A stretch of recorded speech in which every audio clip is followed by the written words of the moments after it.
History میں پہلی بار ایک ایسی ریاست کی بنیاد رکھی گئی جس میں حکومت کے لیے نہ کوئی تخت و تاج اور نہ ہی محل کی ضرورت تھی، بلکہ ایک مسجد جس میں اللہ کی عبادت کے ساتھ ساتھ حکومتی فیصلے بھی کیے جاتے۔ یہ مسجد عدالت بھی تھی اور ریاست کا مرکز بھی۔ اس ریاست کا قانون چہرے نہیں دیکھتا بلکہ جرم پر فیصلہ کرتا۔ امیر ہو یا غریب، قریبی ہو یا اجنبی، سب کے لیے قانون برابر تھا۔ اس ریاست کا بانی کوئی آمر نہیں، کوئی بادشاہ نہیں، بلکہ اللہ کا بھیجا ہوا ایک خاص اور محبوب انسان تھا۔ اور یہ پہلی ریاست تھی جس میں عورت کو بنیادی حق دیا گیا اور بیٹے کو زندہ رہنے کا حق دیا گیا، اور انسانی تاریخ میں یہ سب سے پہلی ریاست تھی جس نے ایک باقاعدہ تحریری آئین بھی دیا گیا، اور یہ ریاست مدینہ کہلائی۔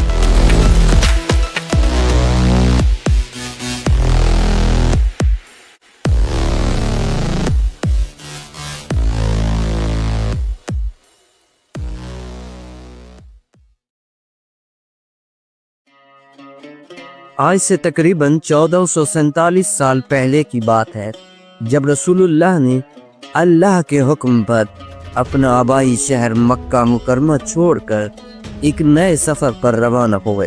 یہ سفر مکہ سے یثرب تقریباً 450 کلومیٹر پر مشتمل تھا، جو اس زمانے میں شدید خطرات اور دشمنوں کی سازشوں سے بھرا ہوا تھا۔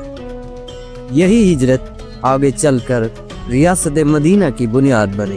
اس وقت یثرب آبادی کے لحاظ سے ایک درمیانہ مگر سیاسی اور سماجی لحاظ سے ایک حساس شہر تھا، جہاں مختلف قبائل اور مذہب کے لوگ آباد تھے۔ عرب قبائل اوس و خزرج جو دہائیوں سے لڑتے آ رہے، جبکہ یہودی قبائل بھی اپنی الگ شناخت اور سیاسی اثر و شوق رکھتے تھے۔ یثرب کے لوگ طاقتور سرداروں سے تنگ آ چکے تھے۔ یثرب کو اب کسی جنگجو لیڈر کی ضرورت نہیں، بلکہ ایک ایسے مصنف رہنما کی ضرورت تھی جو دلوں کو جوڑ سکے اور قانون کے ذریعے امن قائم کر سکے۔ جب رسول اللہ مدینے میں داخل ہوئے تو یہ استقبال کسی فاتح بادشاہ کے جیسا نہیں، بلکہ ایک ایسے رہنما کا استقبال تھا جس سے لوگوں کی امیدیں جڑی ہوئی تھی۔ لوگ خوشی سے باہر نکل آئے کیونکہ وہ جانتے تھے کہ وہ شخصیت ان پر حکومت مسلط نہیں کرے گی بلکہ انہیں انصاف دے گی۔ جب رسول اللہ مدینہ پہنچے تو سب سے اہم کام مسجد نبوی کی تعمیر کا کیا۔ یہ مسجد صرف نماز کے لیے نہیں بلکہ یہ مسجد عدالت بھی تھی اور ریاست کا مرکز بھی۔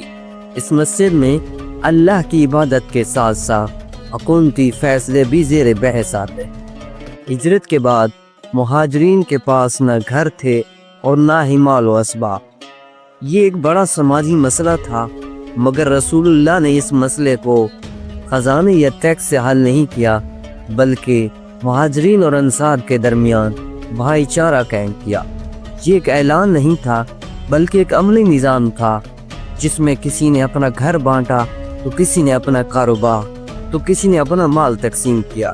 یہ پہلا موقع تھا جب ریاست نے غربت کے اس مسئلے کو قانون یا جبر سے حل نہیں کیا بلکہ دلوں کو جوڑ کر حل کیا۔ یہی بھائی چارہ ریاست مدینہ کی معاشی مضبوطی تھی۔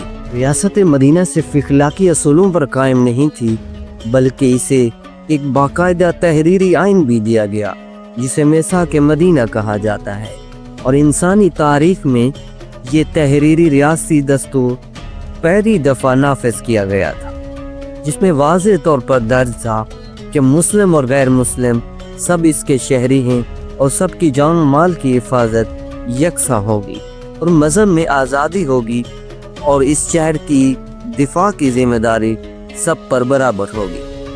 ریاست مدینہ کا یہ دستور اس بات پر ثابت ہوتا ہے کہ جو معاہدات یہودی قبائل سے ہوئے تو ریاست مدینہ نے ان کو اختلافات کے بجائے قانون کے ذریعے حل کی۔ ریاست مدینہ کی سب سے نمایاں خصوصیات یہ تھی کہ یہاں قانون سب کے لیے برابر تھا، چاہے امیر ہو یا غریب، قریبی ہو یا اجنبی، مسلم ہو یا غیر مسلم۔ فیصلے حسب و نسب، طاقت یا دولت پر نہیں بلکہ انصاف اور شواہد پر کیے جاتے ہیں۔ یہی وجہ تھی کہ لوگوں کو ریاستی نظام پر اعتماد بڑھتا گیا اور مدینہ میں امن قائم ہوا، کیونکہ لوگ جانتے تھے کہ یہاں حکمران بھی قانون کے تابع ہوتے ہیں۔ ریاست مدینہ کا قیام کسی سیاسی تبدیلی کا نہیں بلکہ انسانی تاریخ کا سب سے بڑا سماجی انقلاب تھا۔ اس ریاست میں پہلی بار بیٹی کو رحمت قرار دیا گیا اور اسے جینے کا حق دیا گیا، اور ماں کو ایسی عزت دی گئی جو اس سے پہلے کسی ریاست نے نہیں دی، اور عورت کو اس کی اپنی رضامندی سے نکاح کا حق دیا گیا اور اسے معاشرے میں ایک باعزت و محفوظ رکن تسلیم کیا گیا۔ ریاست مدینہ کی سب سے حیران کن بات یہ تھی کہ اس کا بانی، رہبر اور حکمران خود وہ شخص تھا جو سب سے سادہ زندگی گزار رہا تھا۔ تاریخ نے اس سے پہلے بھی بادشاہ دیکھے تھے جو خزانے جمع کرتے، تخت و تاج اور بڑے بڑے محلات میں رہتے اور قانون کو خود کے تابع سمجھتے، مگر ریاست مدینہ وہ بحری ریاست تھی جہاں حکمران خود قانون کے تابع تھے، اور رسول اللہ نہ ہی تخت و تاج رکھتے اور نہ ہی محلات میں رہتے، بلکہ سادہ لوگوں کی طرح سادہ لباس پہنتے، سادہ کھانا تناول فرماتے، سادہ گھر میں رہتے، اور یہی مثال تھی جس نے ثابت کیا کہ حکومت طاقت سے نہیں بلکہ کردار سے چلتی ہے۔ ریاست مدینہ کا مالی نظام زکوٰۃ اور خمس پر قائم تھا، مگر یہ دولت شاہانہ زندگی اور محلات پر خرچ نہیں ہوتی بلکہ غریبوں، یتیموں، مسکینوں اور ضرورت مندوں پر صرف ہوتی تھی۔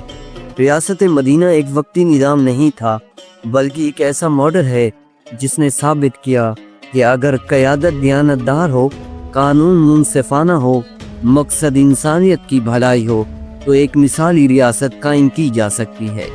آج بھی دنیا جب انصاف، امن اور مساوات کی بات کرتی ہے تو ریاست مدینہ ایک زندہ مثال بن کر سامنے آتی ہے، جو کہ ایک تاریخ کا باپ نہیں بلکہ انسانیت کے لیے ہمیشہ کا معیار ہے۔